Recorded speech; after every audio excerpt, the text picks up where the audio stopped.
Please use English subtitles. よちょわず。どうもこんにちは。ジェニュエウォッチです。今回レビューする時計は、セイコーにとって特別なモデルです。服部金太郎という方をご存知ですか？金太郎さんは、セイコーの創設者の方です。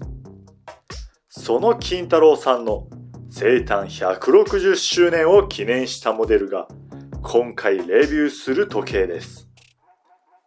かなりこだわって作られた作品になっています。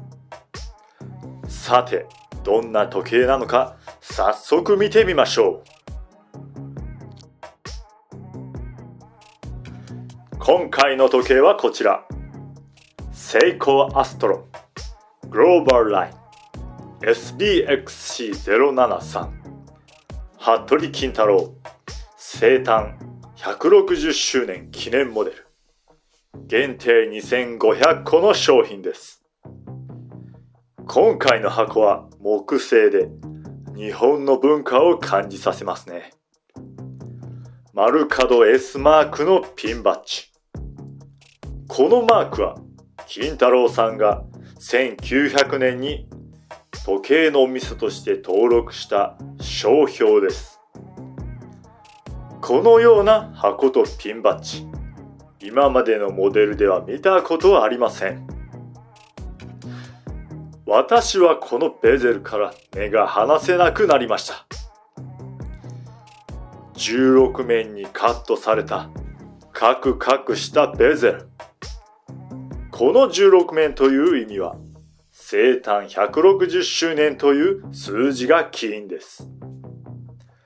このベゼルの材質はジルコニアセラミックを採用しています。黒色でつるっとした表面のこのベゼルは長期間このツルツルの面を持続します。まるで宝石のように光を反射していてとても美しい。特別感を感じます。ダイヤルカラーはマットなブラック。その上には金色のセイコーのロゴ。正直このダイヤルのカラーはノーマルです。しかし全体的に見るとこの黒と金のコラボレーションが最高にかっこいいです。詳しく見ていきましょう。マットな白色の秒針。この秒針はハイビートなどのように1秒間を細かくステップしません。なぜなら電波時計だから。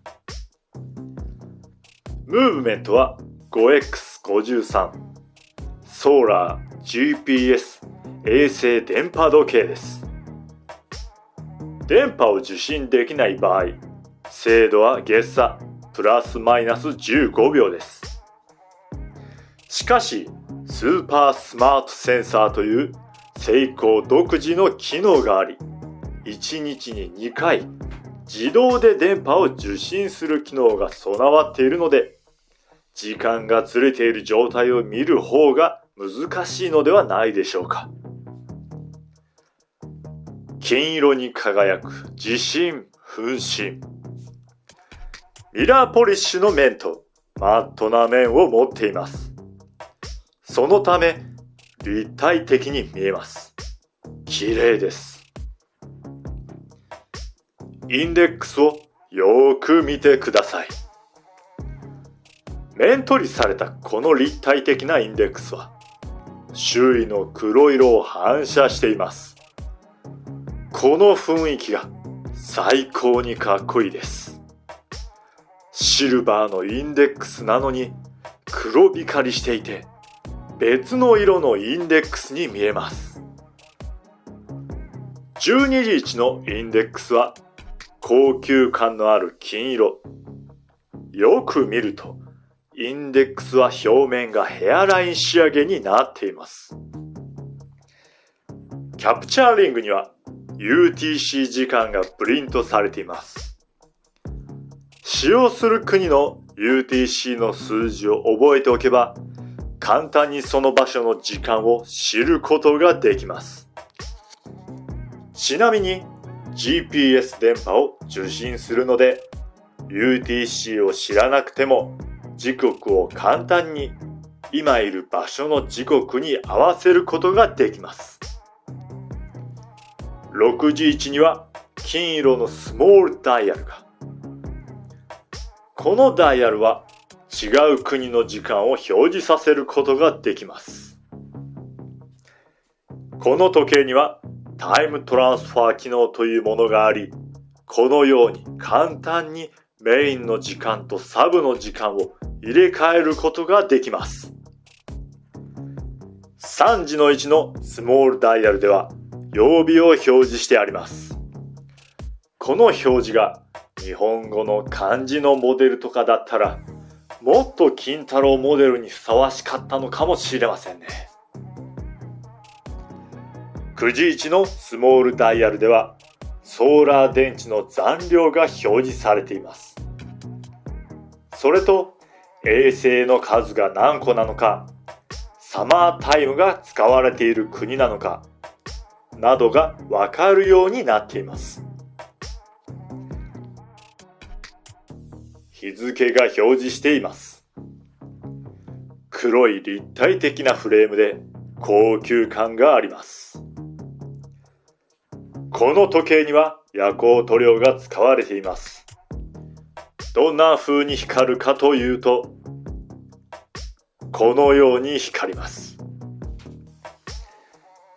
時針、分針、秒針のテール、インデックスが光っています。緑色に発光しています。今回特別なモデルだったので、特別な光り方をするかなと思って期待していましたが、通常通りの光り方ですね。時計のサイズですが、ガラス幅は 35mm、ベゼルは 41.3mm、クラウンを含まないケース幅は 42.8mm、クラウンを含むと 45.7mm、ラグからラグは 50.3mm、ラグ幅は 21mm。このベゼルの幅に 35mm のガラスだとベゼル自体の幅が薄く感じてすっきりした印象ですね。幅が 42.8mm でラグからラグが 50.3mm。数字だけで見ると大きな時計という印象ですね。ラグ幅は広めの 21mm。そのため全体的に大きく見えます。実際はそこまで大きな時計には見えません。次はケースを見てみましょう。アストロンの特徴ともいえるこの曲線の綺麗なケースデザイン。形状は通常のアストロンと同様のようですね。しかしこの黒色のケースは他のモデルでは感じることのできない高級感を感じることができます。ケースサイドはこのようにミラーポリッシュになっています。黒色のダイヤシールドでコーティングされているため、エッジ部分はややラウンドして見えます。きめの細かいヘアライン仕上げ、こだわりを感じます。ケースの右側にはゴールドのスイッチとクラウン。このクラウンはスクリュータイプではなく、引っ張り出して操作するタイプです。20バールとなっていますが、このクラウンが出ている状態だと、もちろん20バール防水にはなりません。ちなみにサイズは 8mm です。スイッチのサイドはこのようにヘアライン仕上げに。そして指が触れる面はミラーポリッシュになっています。ちなみに厚みはガラスを含むと 15.6mm。ガラスを含まない厚みは 13mm です。かなりラウンドしたガラスですね。ケースバッグは高級感を感じます。中央には丸角 S マーク。そして日本語で常に時代の一歩先を行くという意味の英語のセンテンス One step ahead of the rest と成功創設者の金太郎服部の文字がレーザー刻印されています。バンドはこのような雰囲気。迫力を感じませんか？迫力を感じる理由はバックル側に行くに従って細くなっているからです。太いところで 20.5mm、狭いところで 18mm です。この 3mm 近くある差が迫力を生み出しているんですね。バックルはこのようなタイプのものがついています。このバックルにはスマートアジャスターがついており、このように微調整することができます。ワンステップで 2mm、合計で 4mm 微調整できます。この時計には付属品で漆黒のクロコダイルのストラップが付属しています。アストロンにクロコダイル。間違いなくかっこいい。170mm の私の腕の上ではこのような雰囲気になります。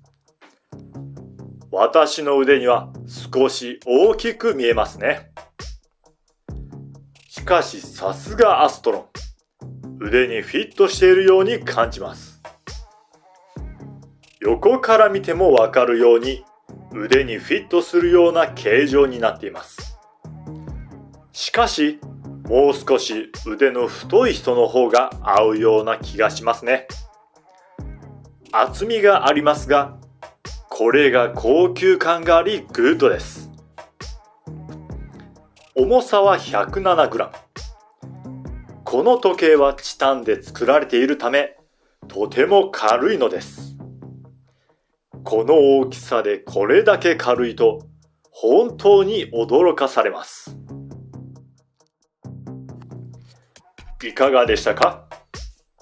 アストロンは基本的に幅 40mm オーバーの時計を作っていますが、この高級感、そしてフィット感、そしてこの軽さ、皆さんにおすすめできる時計です。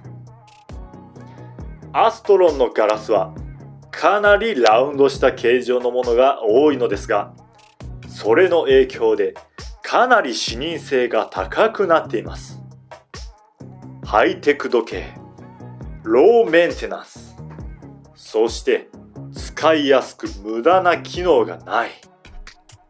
世界中を旅する方に本当におすすめします。このチャンネルではこんな感じで最新の時計のレビューをしています。もし気に入ってもらえたのなら、チャンネル登録をして最新の動画をゲットしてください。それでは次の動画でまた会いましょう。